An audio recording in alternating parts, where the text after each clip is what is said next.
Om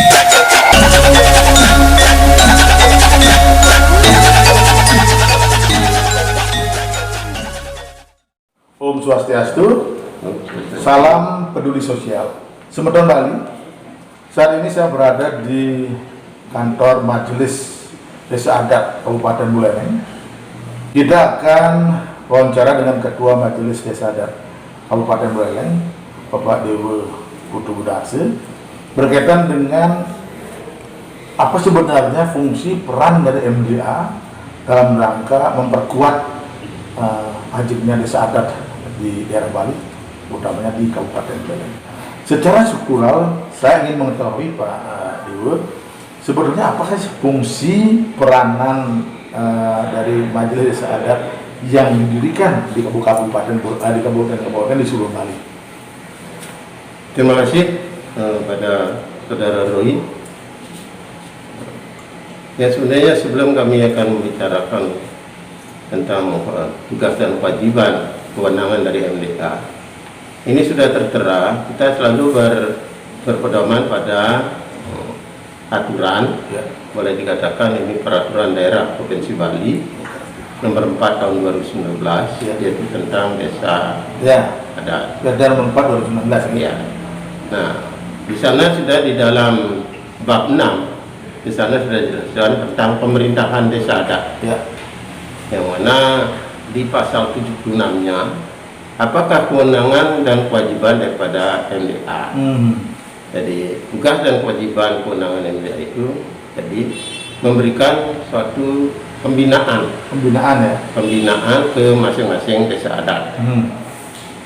Kemudian juga memberikan pertimbangan-pertimbangan kepada pemerintah daerah, baik itu daerah kabupaten, kecamatan, di dalam hal masalah peradatan.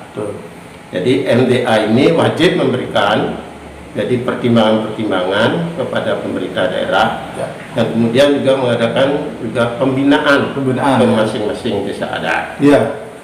Jadi untuk kami di Buleleng, itu kami selaku Ketua MDA Kabupaten Buleleng, yang mana kami mempunyai 169 desa adat. Itu jelas karakteristiknya berbeda-beda. Itu yang di dalam kota, di seputaran kota berbeda pasti dengan karakteristiknya di seputaran pedesaan. Apalagi jauh dari desa-desa boleh dikatakan yang terpencil. Nah, di sini itu semuanya itu sudah masing-masing mempunyai adat istiadat dan peradatan masing-masing. Jadi tidak bisa disamakan bahwa adat desa A harus disamakan dengan adat dengan desa C. Dewaji, kemudian kan di setiap kabupaten di provinsi ini ada yang namanya MDA kan.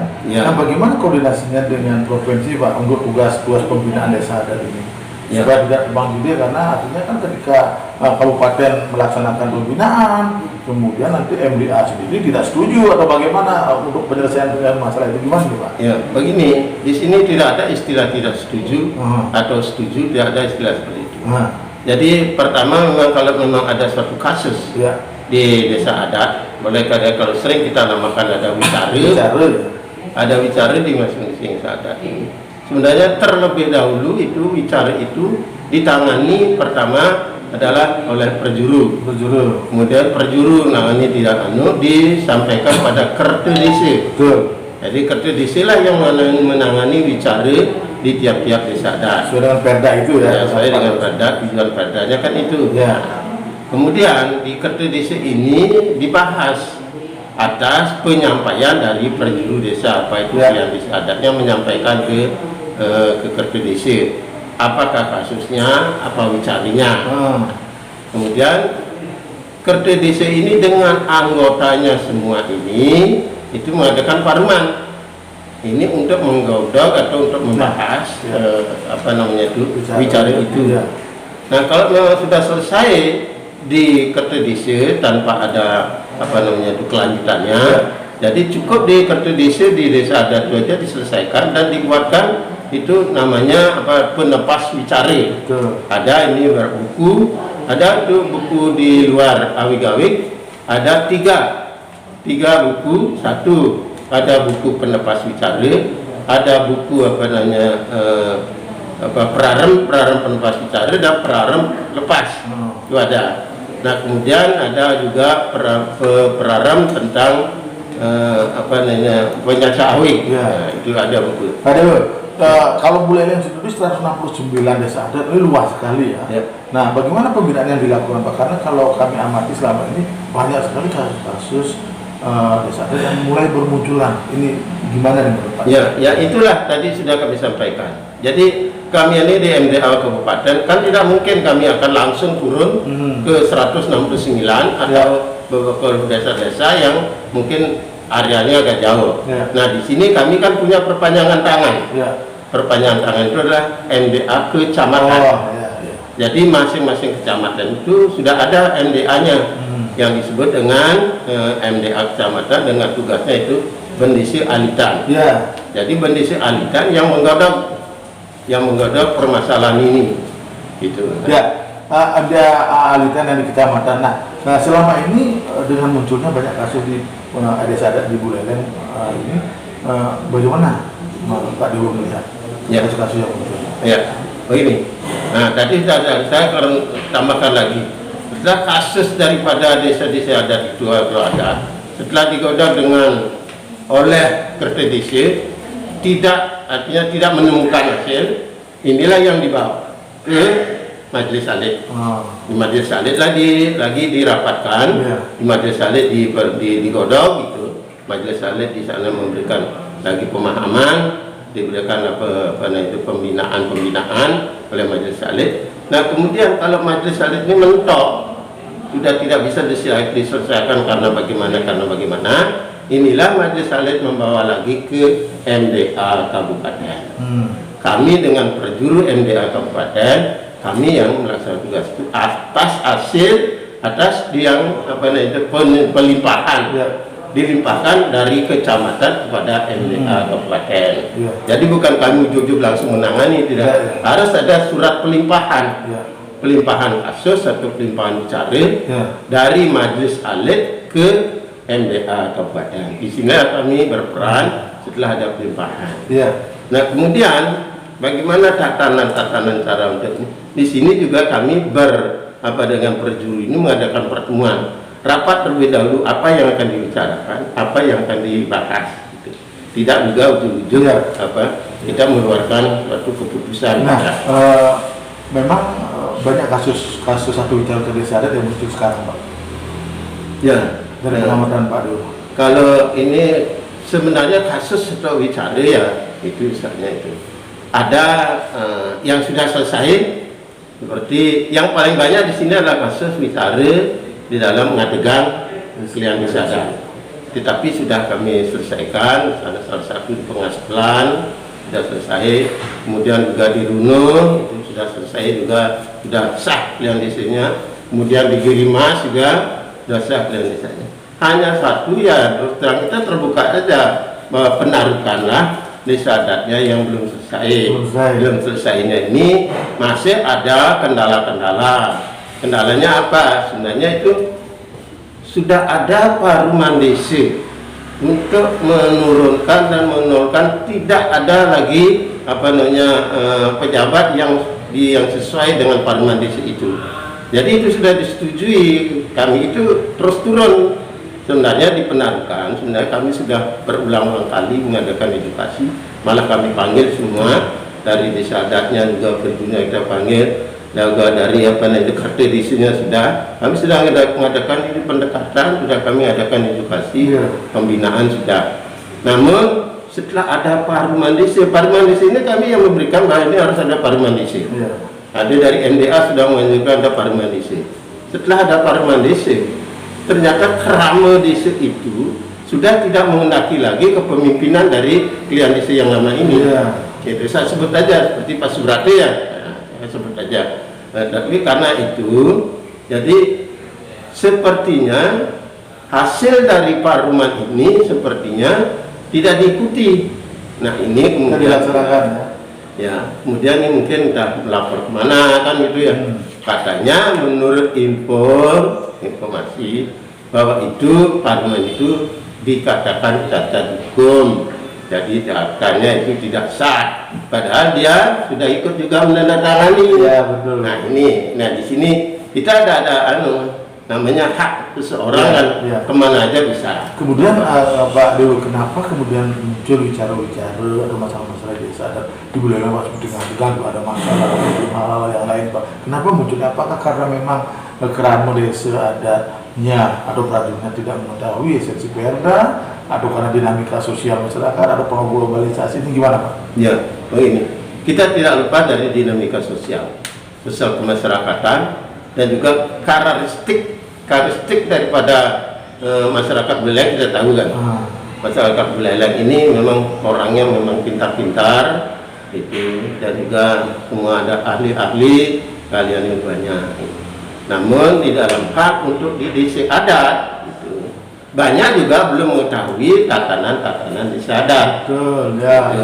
Jadi dia itu diperkirakan bahwa mungkin yang belum tahu dengan isi Perda 4/2019 ini, dia sudah berbicara permasalahan adat, tetapi dia belum tahu apakah isi Perda itu. Dia belum menelusuri sampai ke dalam, dari pasal ke pasal. Nah, tapi berkaitan dengan itu, agar masyarakat kami juga mengetahui prajurit, apa yang dilakukan MDA Kabupaten sosialisasi ini? Sebenarnya begitu terbit Perda Peraturan Daerah Provinsi Bali tentang desa adat itu yang ada di Bali, ini semua dari majelis kabupaten itu sudah itu semuanya difotokopi itu, dan itu sudah semuanya diedarkan ke masing-masing MDA kecamatan. Dari MDA kecamatan disampaikan ke klien-klien desa adat.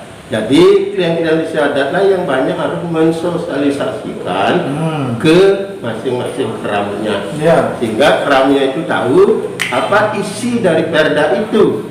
Itu harus tahu. Nah, maka dari itu jangan ujuk-ujuk kita belum tahu tentang isi Perda itu, tahu-tahu sudah berbicara. Tapi kadang-kadang klien desa ada yang tidak mau melakukan sosialisasi itu karena keterbatasan SDM. Gimana mensiasati dari MDA? Begini, kalau memang itu belum bisa disampaikan, atau kami tidak mengatakan bahwa tidak bisa belum bisa disampaikan, minta aja bantuan ke MDA, MDA kecamatan, MDA kabupaten, undang kami. Jadi pada saat Haruman desa itu undang kami yang akan mensosialisasikan tentang Perda 4/2019 itu. Apa isinya, pasal demi pasal. Kemudian kalau memang itu diundang, kami pasti datang. Kalau seandainya kami hadir tanpa ada undangan, itu kan berarti nanti harinya apa, jam berapa, kita tidak tahu. Dan juga tidak tahu juga paruman di masing-masing desa adat. Itu harus ada paruman desa adat hari apa, menuju purnama kan, itu atau menuju apa menuju ngerkasih, itu kami undang saja. Pak Dewo, salah satu dari program unggulan Pak Gubernur Bali tentang Nangon Satkerti Loka Bali, itu ada satu penguatan desa adat Pak. Nah, bagaimana penjabaran Nangon Satkerti Loka Bali di Kabupaten Bali dari MDA untuk memperkuat desa adat? Ya, ini begini. Kalau kita berbicara Satkerti Loka Bali, berarti kan 6 banyaknya. Yaitu 6 banyak ini semuanya ini ada disertai dengan pakar-pakar. Ke-6-6-nya ini harus kita hormati, ke-6-6-nya ini harus kita jalankan. Gitu. Misalnya seperti Janekerti, itu yang sebenarnya Janekerti ini kan kita yang harus juga mendapatkan suatu ilmu pengetahuan yang baik. Kan itu harus kita ini betul-betul memahami. Kemudian juga ada jagat keti kita ini, jagat ini di desa adat itu perlu juga ada pelestarian. Dan yang ke-6-6-nya ini salah satu yang menonjol sebenarnya adalah Janekertinya. Pengetahuannya dari masing-masing keram itu harus lebih banyak. SDM, kalau istilahnya sekarang kan SDM. Jadi SDM-nya kita pupuk, SDM-nya kita berikan pembinaan, SDM apalagi khusus yang menyangkut tentang keperjuruan. Ini yang penting, keperjuruan ini SDM-nya harus dilengkapi. Pak Dewo, menurut Pak Dewo tentang adanya kasus-kasus desa adat yang muncul kemudian dibawa ke ranah hukum, Pak. Ini gimana, Pak? Padahal kan ada restu, ada aweng-aweng. Nah, desa adat itu tidak mestinya harus dibawa ke ranah hukum, harus diselesaikan secara musawarah, kalau nusa bantah ke di desa adat ini. Menurut Pak Dewo, gimana nih kasus-kasus yang terpaksa masuk ke ranah hukum? Ini begini, ini aneh. Ini aneh. Ini. Anehnya bagaimana? Kami sudah dapat dari Pendisi Agung ya. Sebenarnya kalau sudah disebut dengan kasus adat ini cukup diselesaikan di tingkat di peradatan. Kenapa di tingkat desa adat itu diselesaikan di tingkat desa adat? Kalau memang ini dibawa ke ranah hukum, ini sudah nyaplir. Jadi kalau memang itu betul-betul itu waktu itu adalah ranahnya ranah adat, diselesaikan di desa adat melalui parmana, ada ketua desa, ada sabda desa di sana. Kita selesaikan. Kalau ini dibawa ke ranah hukum, misalnya hukum positif, apa dasarnya? Kan tidak ada.